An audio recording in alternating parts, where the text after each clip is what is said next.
Praise the Lord. தேவனுடைய பரிசுத்த நாமத்திற்கு ஸ்தோத்திரம் உண்டாவதாக.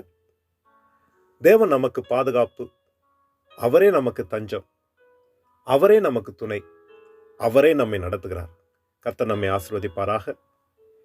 இன்றைய நாளிலும் வளர்ச்சி தரும் தெய்வம் என்ற தலைப்பில் 2 சாமுவேல் புஸ்தகத்தில் 5ஆம் அதிகாரத்திலே 10வது வசனத்தில் நான் வாசிக்கிறேன். தாவீது நாளுக்கு நாள் விருத்தி அடைந்தான். சேனைகளின் தேவனாகிய கர்த்தர் அவனோடே கூட இருந்தார். பிரியமானவர்களே, சவுல் மரணத்துக்கு பின்பதாக தாவீது எப்ரோனிலே வாசம் செய்கிறான்.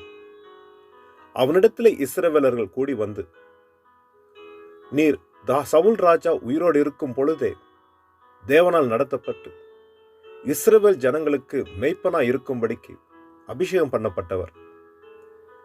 நீங்கள் இஸ்ரவேல் தேசத்தின் ராஜாவாக அமர வேண்டும் என்று சொல்லி தாவீதை ராஜாவாக அபிஷேகம் பண்ணுகிறார்கள்.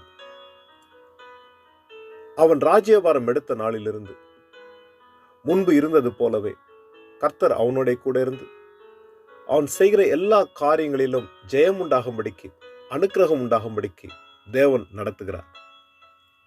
அவன் செய்த காரியங்கள் எல்லாம் வாய்க்க பண்ணினார். நாளுக்கு நாள் விருத்தி அடைந்தான்.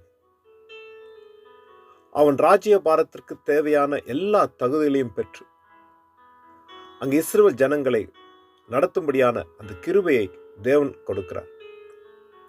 ஆடுகள் மேய்த்துக் கொண்டிருந்த தாவீது இப்பொழுது ராஜாவாக உயர்த்தப்பட்டது போல நம் வாழ்க்கையிலே நாம் எந்த ஸ்தானத்தில் இருந்தாலும் கர்த்தர் நம்மை உயர்த்த வல்லவர். அவர் தம்முடைய ஜனங்கள் பெருகும்படிக்கு விரும்புகிறார். தம்முடைய ஜனங்கள் உயர்ந்து வாழும்படிக்கு விரும்புகிறார். தம்முடைய ஜனங்கள் ஓங்கி வளர வேண்டும் என்பதே தேவனுடைய சித்தம். ஒரு மலை மேல் இருக்கிற பட்டணத்தை போலவும் தண்டின் மேல் உள்ள விளக்கை போலவும் தம்முடைய ஜனங்கள் ஆசீர்வாதமாக இருக்கும்படிக்க தேவன் விரும்புகிறார்.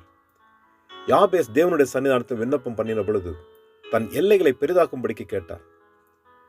அங்கு 1 நாளாம் புஸ்தகம் 4ஆம் அதிகாரத்தில் 10வது வசனத்திலே பார்க்கிறோமே, யாபேஸ் வேண்டிக் கொண்டதை தேவன் அருளினார்.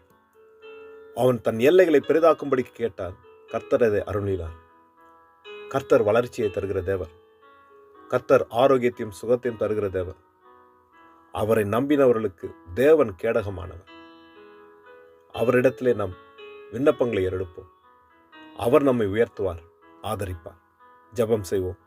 இரக்கமுள்ள நல்ல தகப்பனே, இந்த நல்ல நாளுக்காய் உமக்கு நன்றி செலுத்துகிறேன். தேவரே, உம்முடைய ஜனங்கள் பெருகும்படிக்கே நீர் விரும்புகிறேன். மனுஷனை நீர் சிருஷ்டித்து பலுகி பெருகுங்கள் என்று சொல்லி வாக்கு கொடுத்தீரே. எந்த இடத்திலும் எந்த வகையிலும் எல்லா காரியத்திலும் உம்முடைய பிள்ளைகள் வளர்ந்து பெருக நீர் சித்தமுள்ளவராய் இருக்கிறேன். தகப்பனே, எங்களுடைய வாழ்க்கையில நாங்கள் எந்த இடத்தில் இருக்கிறோம் என்று நீர் அறிந்திருக்கிறேன்.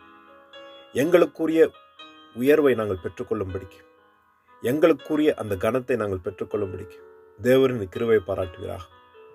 இன்னும் நாங்கள் கடந்து போக வேண்டிய பாதைகளிலே உம்முடைய துணையும் உம்முடைய அரவணைப்பும் உம்முடைய பலனும் எங்களுக்கு உண்டா இருக்கும்படிக்கு எல்லாம் வல்ல இயேசு கிறிஸ்து நாமத்தில் ஜெபிக்கிறேன் நல்ல தகப்பனே. ஆமென், ஆமென்.